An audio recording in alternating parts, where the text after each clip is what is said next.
because they tend to just take the lanes and choke out the game from there, much like they did in game number 1. So will Secret find that success once again? Will they take that early lead, push it, control the whole map, and just force out these initiations from Team Liquid? Or will Liquid bathe in that chaos they've created time and time again here on the main stage and find themselves a way to the grand final? We'll have to wait and see, as the game is already underway and heading also across the map. The other thing that I want to watch for is, just like you talked about, that early pushing potential that you get from the Enchantress and that Beastmaster. Insania running in through the river. Puppey will find him real quickly. A couple of melee heroes against an Ench. Very annoying to deal with, but who's faster on the clicks? Resolution picks up the bounty rune this time. And it looks like that is going to end up being 2 apiece. Liquid weren't able to snack that extra one. Yeah, no surprises on the lanes here as they split up there. I guess maybe a little bit in terms of Puppey coming up top there and playing with the Beastmaster, but this is just a solid combo. And, you know, Zayats can play a little bit more defensive on the Earthshaker, so pull back the wave, set things up for the Drow. And seeing the fact that it is the Brewmaster at the end with the Tusk, that probably gave them a little bit of comfort in this setup as well, knowing that there's not a whole lot they can do to Chrysalis, right? Like, what's going to stop him from farming? And typically, Earthshaker is someone who can struggle in that position 5 role unless he's a strong laner like this in the Drow Ranger. There's not many heroes that can actually provide so much comfort to an Earthshaker like a Drow can. No, absolutely. And that coverage is exactly what she's going to need to just keep hitting away at there on her own. So the lanes, as they head out across the map, Mickey playing on this Lina will try and take it to the Invoker as much as possible, but you can see that one of the issues here is they actually did swap it up. A little Shards connection onto Chrysalis, the Fissure, so a lot of blockage coming out. These melee heroes doing a good chunk of damage onto that Drow if they can manage to get on top of her. Yeah, it's important that they try and fight back right now these earlier parts when they're attempting to punish so level 1 when there's only the Shards there on the Tusk, and there's like no real threat of just jumping on the sides whenever they want. It's coming on in, gets the D ward there. See if Boxy can play his way, get the other one too. It's gonna be really hard to get this camp. Like, yeah, I mean, absolutely. He has the sentry, but can't place it down. So Fissure, Erupt, throws it back on the Crystal. Swap. Zai's gonna now run over as well. Almost forced the body block. Bringing him down. The damage, it's out! Chrysalis gets him with that level 2 hit. That was just in time. It was like all a dance for the safe lane small camp, right? Like, yeah. They're like changing their positioning, going back and forth like that. Oh, 23 HP, and gonna have to bring a salve out to himself. My goodness.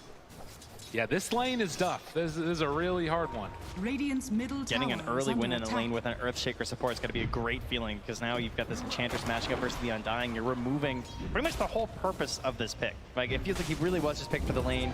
They don't necessarily have like the free Tombstone killers, but they have a lot of great tools versus Tombstones. Obviously, like they end the draft with a Drow, so plenty of ranged heroes. There's the attack speed aura. Shouldn't be a major concern for them. Really, as long as they have the vision, that Tombstone's going down. True. You can see the pull there of the creep wave around. Matsu pulled it back in as Rezo is being zoned away by Insania up here on the top side. Currently going for none of those boars yet. Just wanting to play more around the axes and the punches. As Boxy gets this wave, pulls it back behind. Don't want to have to deal with the Drow anymore. And this is always going to be the answer, right? If you do end up giving up first blood to the Drow, you can do these lane pulls and make the laning stage just that little bit easier for yourself. Although Zaya, feel good though. That's a nice little job there, interrupting it. But like giving a free lane to a Drow too, just because you can't contest, is a pretty awful feeling. That's a nice play from Boxy though. Yeah. Unfortunately, they couldn't get all the melee creeps on him, so he didn't take too much damage from that. Yeah, Drow definitely free game so far. And they're going to need to make some pretty solid rotations later here if they want to find any hope of punishing them eventually. I definitely think there's a chance to go for a kill before level 6. It should be free with the Brewmaster split, assumedly, but there's also a chance that you go for something a little bit earlier if they can get that wave away from the tower, just because they do have that Tusk initiation. Zombies? 18 HP. Maybe you just needed one more there. Don't have Untouchable yet, so, you know, it's a little scary. Insania tries to get that pull off, but oh, the zombie spawn, which stops the pull. Very annoying for the Undying there. But it's just going to keep on spamming out those decays as much as possible. So at least up top's going well for Matumba Man on the side of Liquid. bottom. A bit of a different story. Zai trying to make his way out of here. Did switch over form for that Drunken Brawler. Can he get away from him though? A couple more punches and Boxy there to play interrupt. Yeah, it is not a lot of evasion early on. Storm Brawler gets him up to just the 5% there, 15% rather. Huge evasion. Yeah, it's not great. So again, this lane gonna be a tough one, but you can see the Beastmaster also struggling. 5 minutes in, they bring on in the big creep. And Puppey, in combination there, is actually going to get some pretty good damage onto Insania. That forces him away. Matsu finds a courier just sitting there. Puppey had left it hanging out there, so great grab there. Besides, also losing the courier at the same time. These waves around, Matumba Man trying to chase and stop the creeps from being stolen away from his lane there.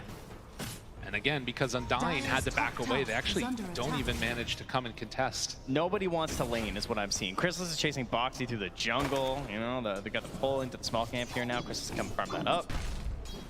All just playing a little bit passive at the moment. Is a little rotation in the mid lane here, though. But that is a level 6 Invoker. Got a couple tools handy here. Will they be able to find him, bring him down? A couple punches, Nisha caught. Drops it, the Sunstrike. Mickey takes some damage, but it won't be enough. And that is before level 6. Yeah. So no one was coming to help him. I thought maybe there might be like a Fisher or something in there, but Zayas did not have the option available. No. Or at least he didn't think there could be a save for it, which is probably true when it comes to the Fisher plays, right? Fisher to try and save from an Ice Shard, it's kind of unlikely. Yeah, can't get into position there to steal away the Bounty Rune either, so these Boxy rotations bearing a little bit of fruit. And Zai moves over, okay. Can chase him down here. Zayat's in some trouble, throws the Enchant Totem out, a couple more punches. Boxy gets on the board as Resolution, chase underneath the tower. Matumba Man on top of him with Insania. They bring down Rezo to boot. Surprising, couple kills across the map there. I feel like Insania's struggling in this lane. Sunstrike's not there, but the punches coming from Puppey, and the Wolf managed to clean up. So 6.5 minutes, and already the lane's starting to break down a little bit more as the battles ensue. Yeah, the constant has been Matsu, though, just constantly on the wave, never really being forced off here. 41 and 11 as he leads the board in terms of the CS, and well ahead in net worth now as well.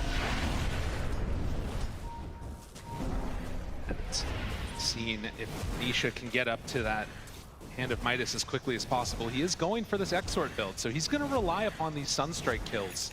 Missing a couple of them there, you know, not the biggest deal in the world. Those are things that would really just accelerate his farm up, but we'll have to wait and see. When the Roar comes out, though, as well as the Helm of the Dominator, there's going to be a lot of damage coming from Rezo in combination with Puppey. They can just bring a secondary creep. They can really get some big chain stuns going if they want, and it should be free picks at that point. And then on the other side, for Team Liquid, you're looking for the level 6 on Zai, right? That first split, Chrysalis, I'm sure, is going to be well aware that that is a big opportunity for them to go for a kill. We might see a little bit of babysitting from Zai in that situation. But the other TPs to save, like Puppey doesn't have a whole lot of tools that he can really do much when the Brewlings come out, so it's going to be based off of the intuition of Chrysalis to survive. Matumba Man onto Rezo. TP's coming in, though.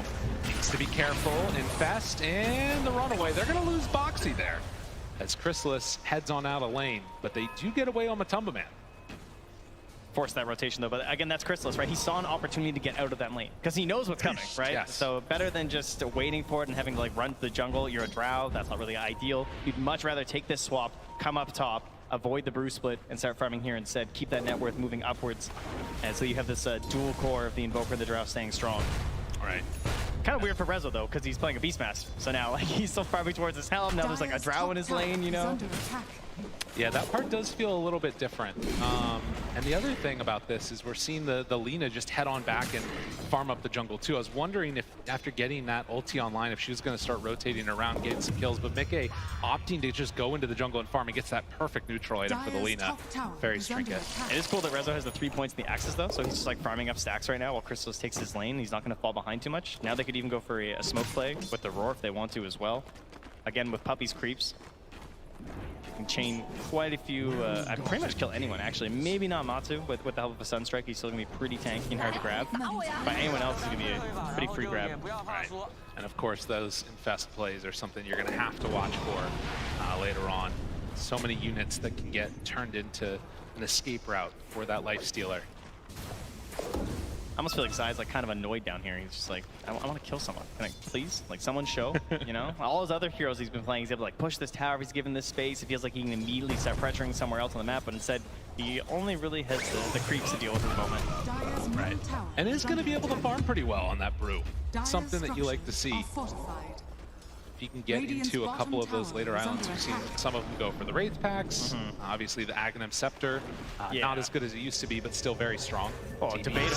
Might be better. Sanya, well, he's dead. Can they find anything after, though? Resolution in some trouble as Boxy moves in, so they use the Roar to kill off the Undying, but they get punished pretty heavily on the other side of that. Yeah, hoping to catch a couple of their core heroes there, obviously. That's why Zai's coming up here to try and get the split off, but not going to find it. And I'll tell you who... What? I mean, he would have taken the Invis rune. You know? All right. Yeah. Lets him know how he feels about That's it. right. I like how he tips him, too. That's yeah, awesome. That's right. You think I wouldn't? Dude, well, see something new every time at this TI. Oh, and behind the split. They do not have a Laguna Blade. I don't know how it happened, but it's not there. It turns out they don't need it. Nisha goes down. Oh my goodness. Dude, that was sick. Yeah. This is all just cover, though, because Zayat's got a free lane bottom for a couple waves. All right, that's the secret to the Earthshaker players. You got to feed some of your teammates a little bit, right? Got to get that early Blink Dagger. Very important that you find the time for this hero. Okay, what is Insania doing? How did he just kill a courier down there? He's hanging out, man. Who is this man? And moving in from behind. Zayat's there. They don't have Bruce Split anymore, but the Echo! Oh, but the snowball save. Can they get him out after? Mickey's got to run, but Puppy's there for the slow. LSA connects onto 2. Sunstrike out.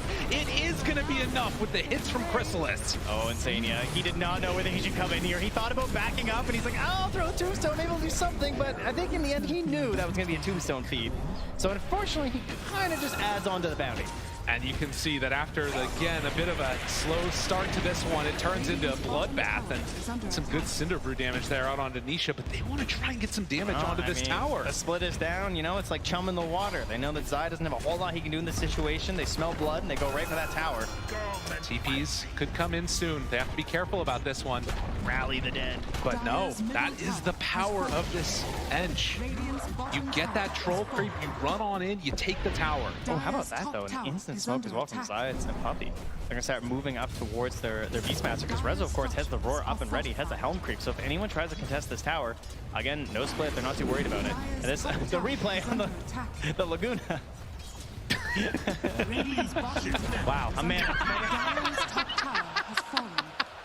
Dude, the eyebrow raise is too good. Oh, I love that. Okay. Was not expecting That's the most emotion I've ever seen from Nisha, you know? You're not wrong. Oh, silent killer usually. Well, the salvo of damage that we had towards mid, it looks like Liquid want to make the move again. After losing their mid-tier 1 tower, they will head on in and claim one of their own. Radiant's middle tower has Vlad's fallen. already done on that brew, a couple of smokes purchased. Gotta watch for those blink timings. Good. I like that play from Liquid too, sort of like posturing mid with a lot of units, a lot of heroes coming in there, and just knowing they hit the split coming up in just a second as it's now available now. So Secret not feeling like they can really contest that, as they're just going to keep Chrysalis farming up the jungle, and now, you know, Zayat, he's just going to try and like find that farm somewhere. Be it Shard, be it Blink. It looks like he's probably not as confident getting the Blink this game. Feels like he just wants that early Shard instead. Right. But it's like so strong for stalling out these fights, of course, to try and provide all that space that you can for an Invoker and a Drow. But if you're not getting the Blink first, like, does this even feel like that worth it, you know, as a hero? I feel like that's where you really get the value of the Force Shaker. I know, it can be an issue. Something to be a bit concerned about is Chrysalis is farming up those Ancients. If you can't get that initiation off, you start to feel much less valuable in these fights. But of course, like you talked about, that extra damage that you get from those Sunstrike Laters could help to mitigate that a little bit. As we have this stall out period, and you got to imagine that Nisha's going to be happy about this. Building towards, you know, his next item is actually going for a 4-stapped after that Hannah Midas. So more tools to get that separation away from particularly the Lifestealer. Yeah, it's like the counter to Team Liquid, right? They just keep picking Tusk and Lifestealer. Right? So just every game, it feels like just more and more core staffs. I'm sure Puppy's feeling the same way. Indeed, he is. Stack those up. It's great to have it on the Drow too. So likely to be another game where it's going to be something they're going to have to contend with on Liquid. Well, in the jungle, they find each other, looking for a high five. Zayat, is he feeling friendly today? You got to be careful if he's a chant totally high fives you. Oh yeah, It hurts. Oh, I got it. Yeah. No high five. Smoke up from Zai and Boxy. They're hunting to try and find the Beastmaster. Like, you can kill this right now. Back behind. Oh, I can't get it. No, but look, the chase, it's there. Rezo thinks it's all good and well, but the chase, they catch him. Stone, couple more punches. The creep buying some extra time. Well, Chitone doesn't do anything with that Echo to get away from him. Tombstone down. Chrysalis is there, though, and that's going to be enough to kill off Boxy. Insania has to run, but Mickey, he's got a DD. Moves in, finds Science, gets that kill. Now Puppy trying to get out of there. They have the lift up on Anisha. Drops the meatball, but it's not enough. Nisha in trouble. Couple more hits. He dies. Zai on a killing spree as they look for Puppy, but Chrysalis wants to move forward. Insania trying to take up a bunch of those hits as he can, and Mickey gets the double kill. That's 4 already dead. Zai on top of Chrysalis, hits the stun. Mickey there. Mickey wants the kill. They're diving behind the towers. Resolution, he's back in. Have they gone too far? Liquid in, very deep. Another TP in. Zayas is back alive. Mickey hopes to escape, but there will possibly be an escape. No. Zayat cleans up. Oh, he bought us BKB though. And he was able to buy out. And to think that all starts from just 2 heroes smoked in. They're getting so much into these early brew splits, which is really the key to them getting this victory. Now, you can definitely see these moments where they bait out the brew split and you're able to get away, but the shards are really helping those situations. They forced that fight on top of Rezo, and Zayat even felt committed, of course, to hop in there with the Echo, but it wasn't enough to turn things. Does have his shard as well, though, so he can continue to try and solve these fights, try and force some good Sunstrikes as well there from Nisha, but great plays from Liquid, and now they have 2 humongous item powers when they come into these next fight. They're going to have that BKB on Mickey's Lina, as well as that Wraith back now on Zai. But much like the Tombstone, again, it is an issue where they do have good tools versus it on the side of Team Secret. It won't necessarily be that big, dominating Wraith back this game. Yeah, and you can see here just the amount that he's getting done on this brew. Zai has had a tournament that's sort of been a lot of great moments, but also a couple where he's had to sacrifice. As we get into another battle, Anisha found Lifestealer right on top, didn't stand a chance. The way they're grouping and playing with this splitless brew is so good, right? They just now take that fight. He does it with the brew split back for another 15 seconds. They immediately move into the roach pit with the Deso, with the Vlads, all these items stacking up together, and the Tombstone drop instantly. They're into the pit now. Puppy is down bottom, just trying to push these waves out. I don't know if they can come and contest this. They had the vision. They saw it all go down from the side of Team Secret. But with no Blink Dagger, no nothing from Zayas, it's too hard to walk into this pit. They got Hawk in a few seconds here, but no, there's no way they get there in time. They tried, but they will not succeed. And Zai now there to slow him down. The enchant to back away. Still have to be careful about running up high ground into no vision. And Insania, he's going to get punished for the hubris. All the soul rips have been pretty incredible from him so far, maxing that out first, getting lots of saves in these fights, and he'll just go down there as he helps his allies escape. So what do they escape with? They get themselves an Aegis onto their Lina. They still have the split available, so when he's back on Insania, they can start to move their way onto that Radiant side of the map. And with that death onto Nisha, of course, and he's 0-4-0 on this Invoker. He's got Midas and Force Staff. It's not exactly the dream game for the hero, but his levels are starting to add up. Philly picked up now. You know, you end up in these situations that I was sort of talking about, the mental stability that it feels like this team's been able to keep up there. They're gonna have to make another move here from Secret in a little while, see what they can find across the map. They have that shard ready on the Earthshaker, but it does still just feel like they need more time. A common trend of Secret throughout the last chance qualifier and TI has always been like Zayat and Rezo dominating their lane and pushing forward from there. Very combat heavy. It felt like it's Dawnbreakers, right? Like Marcy, just fighting everyone all the time. Oh, Echo! It's not enough. That's not quite. Oh my goodness! stick charges. Yeah, they don't have that though. They're not like a snowballing off-lane duo in this game. In game 1, it worked really well because they had this like double vision tactic where they were going with the Beastmaster and the Nyx assassin. They find him. Nisha in the woods. Zai pops the ultimate. He wants this one. He wants it real bad. Lift up there. The rest of the team coming in. Back behind the tower. Mickey going into this fight with half HP. They time it perfect. Nisha gets brought down. Liquid, they are feeling themselves here. Again, we talk so much about Puppey and the consistency that he's had. Zai is another one of those players. He's been to so many different TIs, but if they win this game, this will be his highest placement ever. Well, but still able to grab it despite Zayat's running away with the creep wave. I was kind of wondering, like, where's the Fisher save? And he's just running. He's got wave after wave. And Boxy not even going to bother trying to chase him or cut him off. They're just moving elsewhere on the map. They want a bigger prize for themselves. 19.5 minutes and a 4,000 gold lead. These little mid-game leads can be so dicey, though. We've seen some that have fallen apart very quickly, and is this going to be one of them? Got to be careful.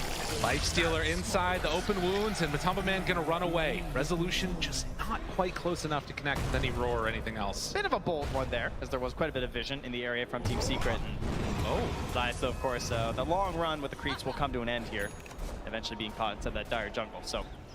Game 1, similar situation, Beastmaster, right? They're able to take so much of the map over from the side of Team Secret because of the way he pushed through that top lane, established good vision up top, and they just played around that area.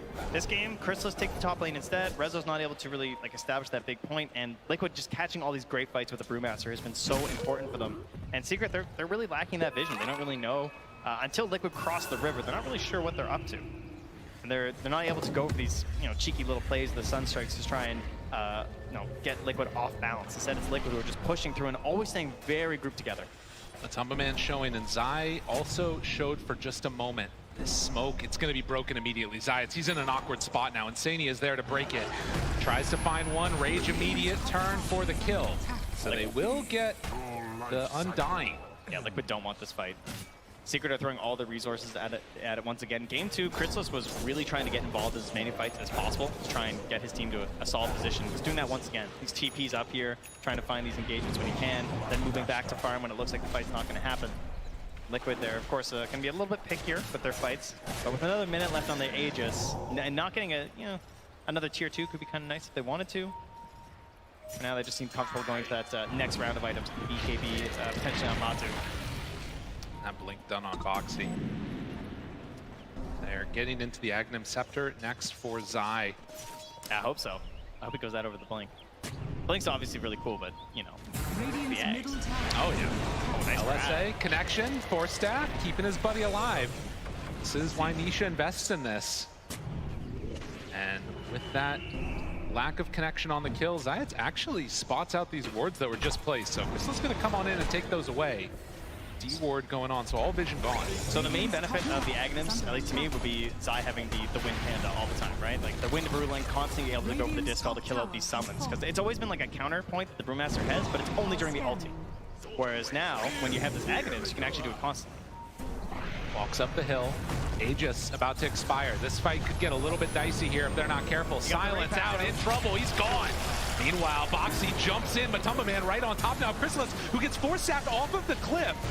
In that separation, LSA spots the ward. They need to take that down, so no more vision. But the stun, the control, it's on to both of them. Mickey gets the BKB off. Matumba Man turns. No infest to get him out, but they find Nisha. Couple more hits. They bring him low, but can they bring him down? No! Nisha, he survives. Insania gone. Secret strike back in the biggest way. Liquid just going a little bit too far there. The Dream start to a fight as they take down Zai right away. No chance for getting out the ultimate. Despite getting down the Wraith Pack, it didn't reduce enough of that damage. He still falls, and when he doesn't snap buyback, because there's no Aegis, right? Like there's no big prize to claim here, so they know he doesn't want to buy back into this fight, even though he could get back there relatively quickly. Liquid keep going. They feel like they have some ability to still take this fight after this death. They were wrong. They don't end up getting like the next big grab. Perfect force stabs, great positioning. Chrysalis to the high ground, back down again. Matu's raised up. He's running around. He can't find anybody. All of those utility spells caught it. Oh, yeah, what's up? What he says? Zai wasn't able to make it happen, but still looking solid in this one for Team Secret. After that huge win, can see now 16-14 on a knife's edge. We talked about how close this game could be, and things start to get a little bit wild when it's an elimination match this close to the Aegis. So AC next on the docket. Zayas was still alive when he was like doing the call-out gestures. It's been his thing so far this tournament. He's the only one I've seen popping up out of his chair. I love to see it. You know, I think that it's a testament to sort of this guy and sort of his background in Dota. He spent so long just hanging out in obscurity and a lot of Eastern European tier 2 teams. Techies player Zayas? Right. You mean the Treant Protector player Zayas? The one-trick pony guy? And then suddenly, as we saw in that content piece, you know, he gets the call up, and he is absolutely taken over. And the last bit, Walrus Punch, the Tumba Man gonna get stunned in the duration of the rage. The roll, the chase, Puppey gone. Meanwhile, Chrysalis on the low ground, but Zayas there again with the stun onto everybody. It's only to disengage though. They gotta run. Secret, trying to get out of there. The BKB, he can't do anything to that one. Chase down, look for more. Rezo in trouble, the lift up. They gotta let him go. They're gonna go for more and more and more. Liquid trying to chase, Rezo gone. And on the back lines, they take down Chrysalis to boot. Liquid and Secret, the push and pull. A tug of war. Radiant's top tower is under Looking at my heartstrings a little bit here. Everything just from the beginning of these fights, and part of that coming down to the fact that we don't have those BKBs on the side of Secret, right? So it either starts well or it goes really poorly. They chase for more as they're going up to the high ground there. Nisha trying to stop this push. Tornado, anything he can use. 20 seconds until the rest of his team is back up. That second Roche is available, though. They could go back and claim that here as a very quick spawn. Oh, that'll be a big one for them. Respawns are going to be fast, though, on Secret. We're only 25 minutes in this game, believe it or not. We're going to double up those bracers, those Wraith packs. Wraith fans, rather, but maybe a Wraith pack later. It almost looked like a Walrus kick there with the punch and the force staff combo there. It probably gets double force back up, but that's a lot to commit to try and save your Ench. And though Zayas got a huge play there with the Fisher and the combo stuns, you know, it's Zayas, right? The original. Coming through there with the split, and Chrysalis just worst case scenario. I mean, that's the thing, right? With no BKB on this Drow, as soon as you find the real one, it turns into this huge problem. You just lift her up, wait till the fight's end. Yep. I'll tell you, that Philosopher's Stone's been doing a lot of work here for Zayas, though. He's getting close to that Blink Dagger. Almost like a second life for this Earthshaker when it comes to like, having relevancy in this game. Right now, he's just sit in the back line, find just a Fisher, combo stun, see if he can set up for his Drow and his Invoker in that sense. But you get that Blink Dagger, you spot that right moment, maybe you can win the whole fight yourself. And the thing that's interesting about this too is the distribution of farm. You take a look at these net worths. It's Alina and Lifestealer that are way up at the top right now. A pretty big gap, and then you got the 3 cores from Secret, but it's Puppey that's making up the difference. This Enchantress needs to have some more impact here in this game. Has already got a force staff. I'm not sure what you buy. No nature's attendance, he's just stats. I got the damage, all right? There's no heals happening here. Not today. Hey, Illusion spots out a lot of Liquid. The jump! They got vision and then have to run away immediately. Boxy is already gone. Mickey finds another. Rezo dead. Chrysalis, the one left behind. Nisha also trying to escape. They decide to turn their sights onto Puppey. Get the D-wards here and control this area as opposed to chasing. Radiant's current has That been was killed. insane. They're just blinking and infesting. They know they just need the vision for this fight to try and give Zai that grab, right? He just needs that one toss-up. Again, there's no secondary play here. There's no BKB for that Drow Ranger, but now they're going to go for the wraparound play here from the side. Will they be able to take this fight? Puppey wants to run in. Chrysalis is there too. Roche down about a third The blinks HP. there, Zayas. They're still sticking around. Zayas blinks. He gets the stun, but the interrupt. Where's the follow-up damage? It's not there. Chrysalis, though, he gets out. Boxy, he kept him out of that fight that entire time, trying to clean up and get this Aegis. It's actually the Radiant that get the kill, but Nisha down low, he gets out. Can he escape from this one? Chrysalis hitting in the backside. They take down Matumba Man. Mickey wants to find a kill, but the dodge. Nisha gets away. Are you kidding me? He gets away from them. Aegis still on Mickey, but with no BKB's got to get out. TP's away. What is this game? It's gonna be a very confusing fight recap here. We got an Aegis single side team Liquid. Everyone who's playing their heart out right now. And despite it going their way, I think there was even a snatch, right? They grabbed the kill, I think with the Sunstrike from Luka, and then he blinked in after. Almost got it. Who got the shard? I'm not sure. Oh, it was the Lifestealer. No, he already, yeah. Regardless, we sort of keep the game at status quo to a certain extent because you lose a lot of Liquid heroes in terms of the net worth, but the big thing is still 4 minutes left of that Aegis on Mickey. He's playing that carry role out of the mid lane. Most certainly is. Feels very comfortable doing it now. Has 4 minutes of the true comfort of having an Aegis as well. As he's actually shadowing Matsu right now, maybe worried about a possible play coming up from Team Secret. Oh, that's an interesting choice for the Nature's, or for the Enchantress, going for the drums and queuing up of all things an AC. You know, if there's one thing, lofty goals. If there's one thing I learned, it's that Puppy farms. Never forget Puppy Crystal Maiden's heart. Yeah. Is under attack. True enough.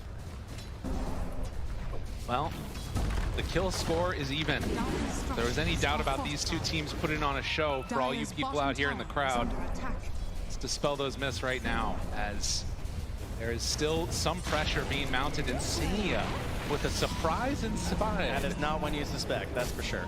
I mean, they do see that he has almost 3,000 health, so might be able to anticipate that there's a lifestealer inside of him. But the tier 2 tower gets taken. Yep, that Hawk Vision giving them a little bit of a semblance of safety there Are scanning. as they approach the tower. But again, there's still no BKBs here. So, I mean, it's just so unusual compared to how all of these Dota games have been going through all of TI, right? We're so used to basically every core having a BKB at this point. And it just feels so strong for Zai if he can get that perfect initiation. Did Liquid read the movement right? Are they going to be able to anticipate where Secret are going? The blink in Zai, this is his former team. Right. They can't quite catch him. It's all about that mid wave, right? You know someone has to come and grab this, but no one wants to commit on these mid waves. You want to be really far back. Just sort of give him a little blast, back away. Yes. Don't want to get caught in a bad fight. All right. As, again, those shards actually there for Boxy was what the one he got. But you can see the sort of macro movement that they're making, trying to control these high grounds. Secret that smoke up with 4. They are showing Puppy on the wave. Can they find anybody with this backstab? And Matsu, he was considering quite a few different items throughout this game, right? Almost went for the BKB on the lifestealer, ended up going for the AC instead. Has to watch out for that silence, though. Or he gets saved by someone. The Hawk is going out first. Oh, he just got a Paladin sword, too. The Golem up front. Gives it over to Mickey. They're not quite going to get there. If Zayats finds somebody here, this could be a huge burst of damage, but it does look like Liquid recognizing the danger. Mickey gets caught! BKB, it's not coming out! Mickey is going to drop that Aegis. 1 life. Can they do another one? Rezo is there. He has the roar available. Gets interrupted, gets caught. The Sunstrike out. It's not enough damage quite yet. Mickey 4 staff away. Get out of there. Zayats tries to control afterwards. Can they bring him down in time? Mickey in trouble. Gets invested. The save again. The tornado lift up onto both of them though. Mickey, he's been living through so long, so much, and he's actually going to do it again. Mickey finally gets brought down by Puppy. The alacrity, the damage, but Tumbaman, they want to bring down Chrysalis. A couple more punches, but all these 4 steps, it's the bane of Liquid. They don't have a way to get him out, but Tumbaman to fall. Zai needs to clean up. He's got to get a couple more with Chrysalis. He gets up to the high ground. Insania brought down as well. The little turret that could.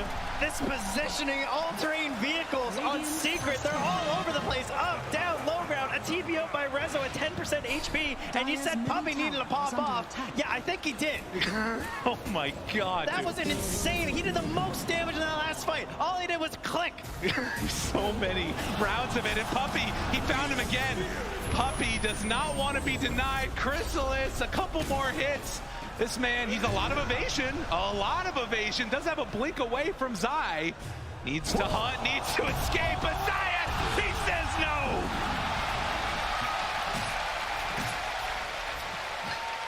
Puppy is taking his fate into his own hands here. He's like, I'm breaking this curse. I'm going all the way. And, oh yeah, okay. That is exactly what they needed right there. Dire's top tower Suddenly is this under lead attack. gets bursted open to 7k gold. And you can see all the save Mickey, and it wasn't enough, even through 2 lives. That was only 2 minutes ago. Right. It feels like a lifetime at this point. Obviously, a pivotal turning point for this whole game. Just such a simple thing, too, right? Like catching this Aegis, but it just means that now you're going to get this fight on an even footing for Team Secret, right? Finally finding that moment that they needed. They don't have to play around with this Aegis for the next 4 minutes, chasing them around the map like this.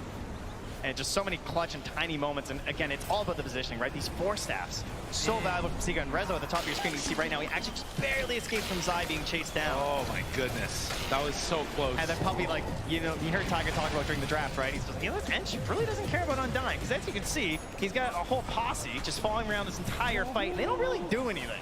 That's right. And as you said, he did the most damage in that fight, Puppey, on the Enchantress. Now, looking at the next couple of minutes here for Liquid after losing that Aegis, I mean, there's still 2 minutes till it's capable of respawning. It's not like they're incapable of fighting, but the fights cannot stop or start with Mickey getting caught. A Puppey AC done. Yeah. All right. Yeah, that was a lofty goal, I believe we once said. Oh my God. He is so far out. Usually you buy AC on your lifesteal, you don't really expect to be countered by the enemy Ench at 34 minutes with the counter AC, but there you are. And the DD, he wants to take it. Nah, there's no way. There's no way. All right, crowd, settle down. Yeah, all right, relax. All right. We must affect the weapon. All right, so we'll see now. Silver Edge already in hand for the Lina. So really good vision. Look at that ward there. One is giving all the info that they need. Matumba Man hit. Can they blow him up? Oh, the reaction gets him out of harm's way just in time. And well, the roar, the chase needs to get out of there. Save! Boxy, get him out. Can they do it? No! The invest came too late. Mickey can't stop this train either. Disarmed, running away. Nisha there with the ice wall. Tries to shards, but no. Boxy 2 will fall. He hit him with the ice fireball. Get the ancient ice shaman in on this. My goodness, Secret. They were kicked out of this last time. They were not able to go all the way to the grand finals. They were so close. He was so close to investing back in the Boxy too. It was just one big crit there from Chrysalis, you know. The item, he gets better rolls than anyone else actually. And just seeing it right there. Unable to get that save. Liquid have to hold here. And Secret not wanting to give him the time of day. Look at Puppey just punch away the Ench so strong with that Grofo too. Getting buildings, Liquid, they don't have the answers yet. They need the rest of their team to fight this. Watch and wait. Zayas jumps in, the roar, Mickey, they're all in him, the snowball to try and turn and try and get away. Still got stacks. Gets a little bit out. As the Silver Edge for the break. This tombstone, the zombies slowing him down. Pack 2, a couple more punches, but the control, Zayat, he's onto both of them. Mickey gets the BKB off. Matumba Man wants to chase Chrysalis. BKB runs out. Zai thinking about still extending this fight. It's too dangerous. So Liquid are gonna have to lick their wounds. Secret content with taking that lane. Yeah, Liquid a small Pyrrhic victory there, managing to find themselves one BKB charge, taking off Drow at the very least. But of course, they're going to be hanging out there looking for that Roche, and with a Beastmaster and an Enchantress on your team, you're definitely going to know when it spawns, especially if you just happen to be standing in there. So, probably going to be in the know, and we got ourselves an Aghanims too here. Hello! Hello! Hello! Hello, Zion! Hello! I think that was to the entire Dota 2 community, that hello. As he has been making a name for himself here. Uh-oh. And with that, the third Aegis, the Aghanim Scepter on Invoker, suddenly they are well in hand. Secret looking so good. Trying to close this out, 21k gold lead. 37 minutes in right now. They just finished a Hex too. Zayas has so much power right now. This game is going to be so hard for Liquid to pull back at this point. They've got the raid pack, but they find one. Does have the Aeon-Disc, needs to pop the ulti if he wants to get out of there.